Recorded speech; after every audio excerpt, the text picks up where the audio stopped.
Who's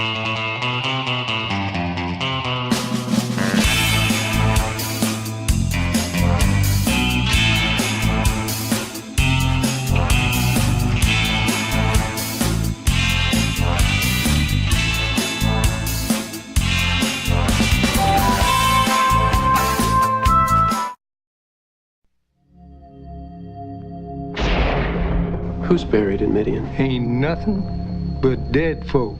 Somewhere, hidden from sight, closer than you might think, is a place that's not on any map. Midian. Something's breeding there. It looks a lot like hell, but they call it home. There goes the neighborhood. They're not pretty.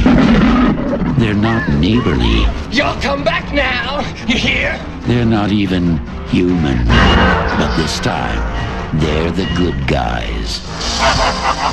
From the imagination of Clive Barker comes Nightbreed. You can't go down there! They have only one enemy.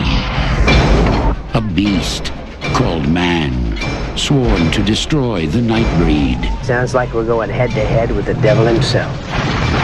And only one chance. A man called Boone. It's time to fight!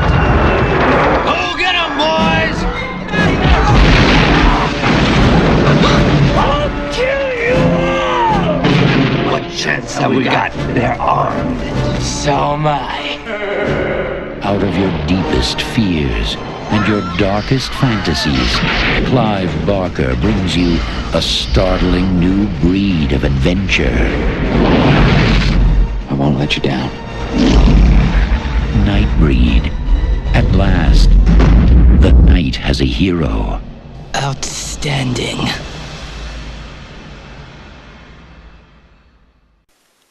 Welcome to the latest episode of the B Movie Club. I'm your host, Kevin.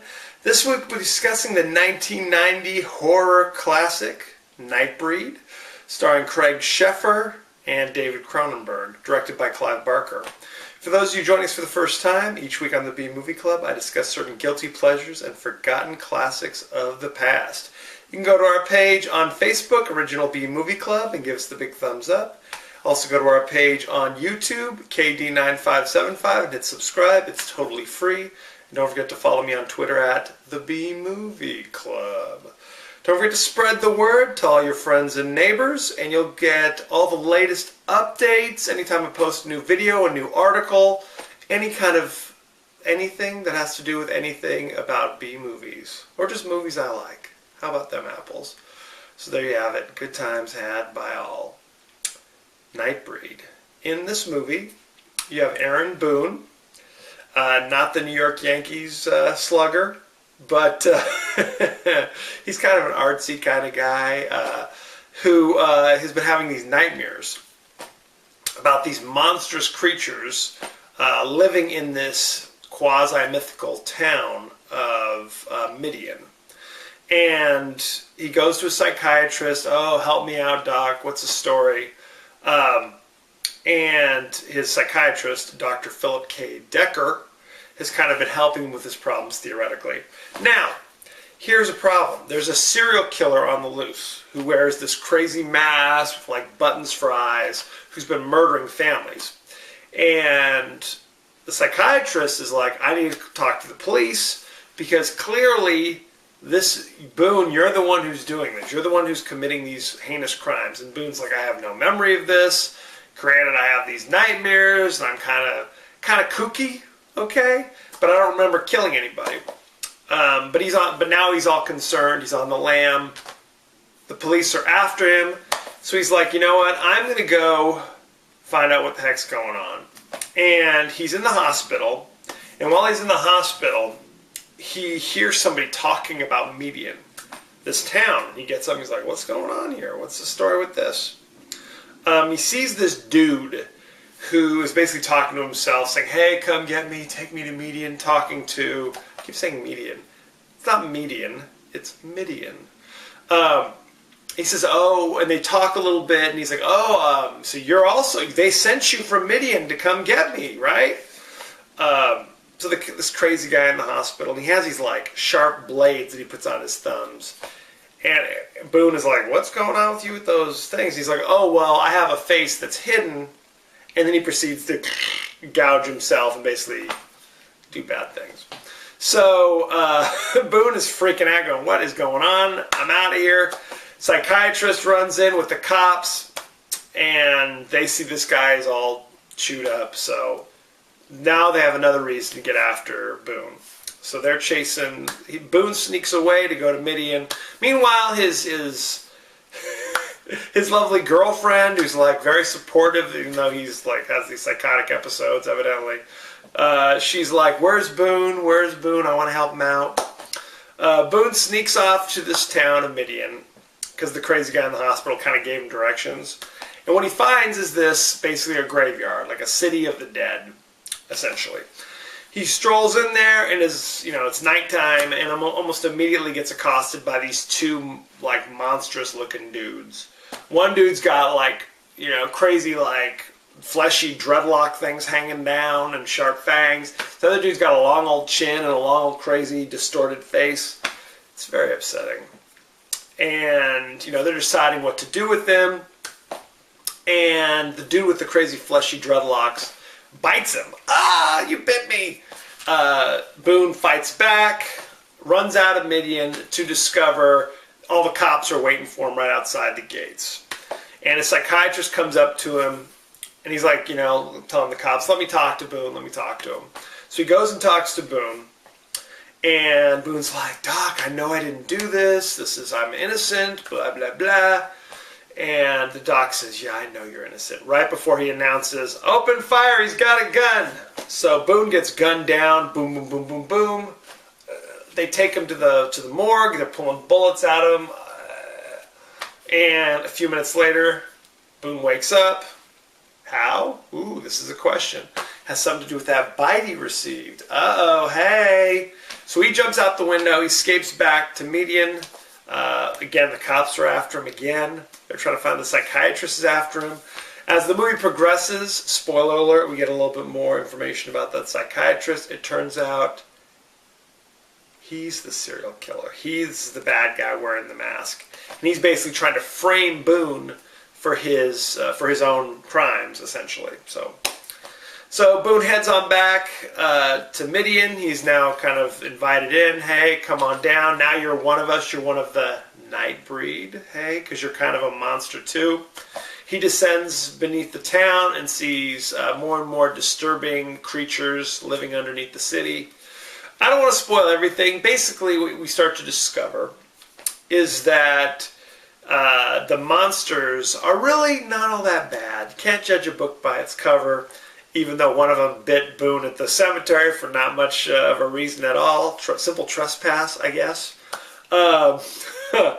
And the humans are the ones who are kind of the evil bad guys. So, hey, it's kind of profound if you think about it. So, good times had by all. That's Nightbreed. Again, I don't want to spoil. I've spoiled some things. I don't want to spoil everything. This movie was based upon a novella written by Clive Barker, who also wrote the screenplay and directed the movie, called Cabal, and it basically dealt with those kind of issues where it's like, oh, they're monsters, but they just want to be left alone and do their own thing.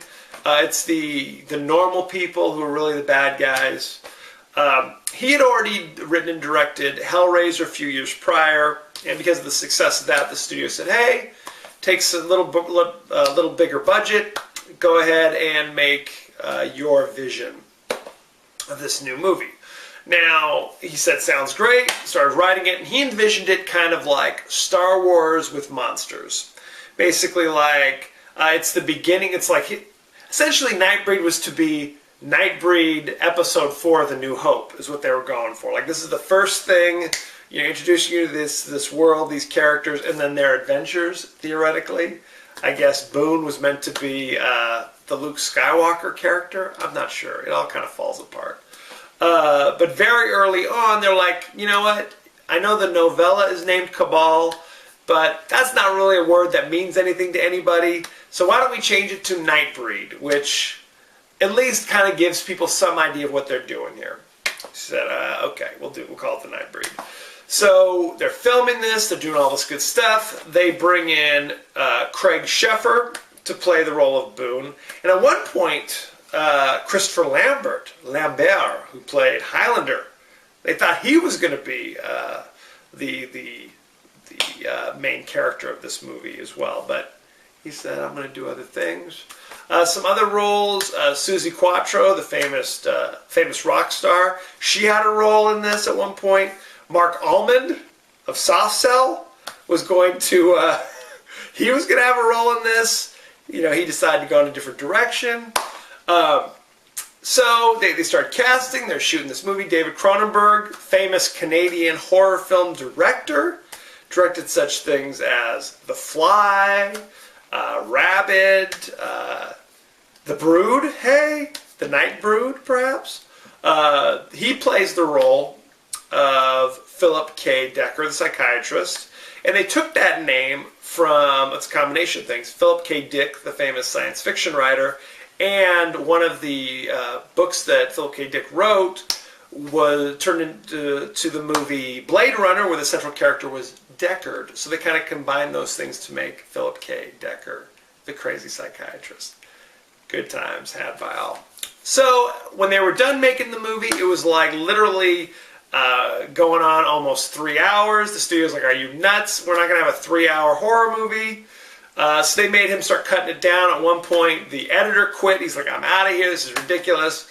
They made him change the ending. They made him do all sorts of things. Clive Barker was not very pleased about this, but he's like, okay, I'll do what you want me to do. I just want the movie made. Then they didn't know how to market this movie because it's kind of quirky. It's not really what they're used to kind of pushing out there. So they really played up the slasher angle because there's a serial killer in this movie, but it's really not about serial killers, but they knew how to push a slasher movie. So suddenly people watching the trailers thought this was a slasher movie when it's really not much about that. Again, it's about the monster. The persecuted monsters aren't that bad. The mean persecuting humans, they're the bad guys. But how do you push that? They brought in the studio execs to watch earlier screenings of this, and they just couldn't even sit through it. They said it was shocking and disturbing, way too violent. The monsters are just too hideous to look at. It's like, what are we doing here? So a lot of them didn't know how to market it because they didn't know what the movie's about because they didn't watch the movie. Very upsetting. So Clive Barker was irritated about how it was marketed. Eventually, when it was released, it really didn't do that well, comparatively speaking. Although in the 25 years since, it has developed a strong cult following. But people knew that Clive was not happy with the final cut. And there was talk that there was like this other version floating around out there, kind of a working cut that was still in circulation, called the Cabal cut, which was more in line of what Clive Barker, his vision was, if you will. So recently, within the last year or so, there was talk that they were finally going to release what was called the Cabal cut. And they shocked everybody by saying, no, we're not going to release a crazy quasi-bootleg Cabal cut. We're going to do what's called the director's cut, because we found the original, the scenes that were cut out, the actual scenes, not a crazy working cut, but the scenes that were cut out, and we went back, brought in Clive Barker, and re-edited the whole movie using the pieces that Clive Barker wanted in it. They took out about 20 minutes, added about 40 minutes, and kind of recut some things. And recently, that's the version. It's called Nightbreed, the director's cut, and that's the version that I watched. That's the version that's on Netflix as we speak. So he's very thrilled. Oh yes, this was my true vision revealed unto you, if you will. So, good times. What else can I tell you about this movie? Another actor that they were thinking about for that lead role of Boone was Rutger Hauer. So they were all over the map. Christopher Lambert, Rutger Hauer, finally settling on Craig Sheffer, who you might remember from A River Runs Through It. He was in Some Kind of Wonderful. He was in a few kind of interesting roles there. So again, this was originally meant to be kind of like the first episode of like a long series, and the ending that Clive Barker liked, and which you'll see if you watch the director's cut, kind of kicks off like, okay, the monsters are going off to find a new home, and meanwhile there's another bad guy out to get them, and you know, so they're going on with new things, like they're trying to get it all together. So good times had by all. This movie currently has a 38% rotten on Rotten Tomatoes.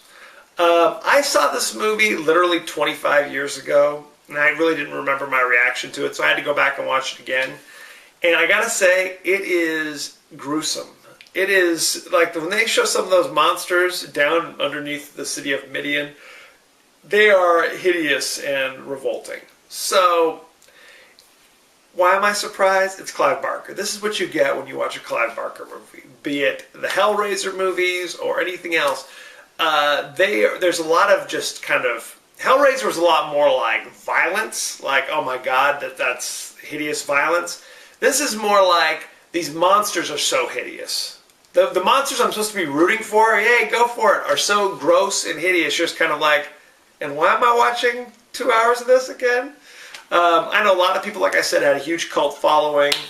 I'm not sure I need to watch this again. This is going to be sacrilege to a lot of people. You know, I'm just kind of like, who cares? I really didn't...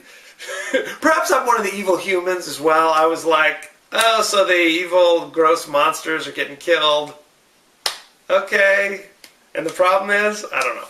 So, if you don't have an issue with, you know, these grotesque monsters, this might be for you, okay? Me, I was like, okay. It's like, I understand they're monsters, and they can't just be kind of nice-looking monsters, you know?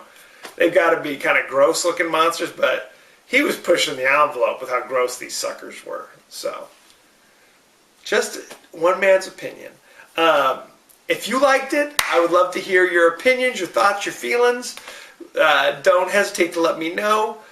Send me in any favorite scenes, any favorite quotes, anything at all. Movie suggestions, and I may talk about it on the show.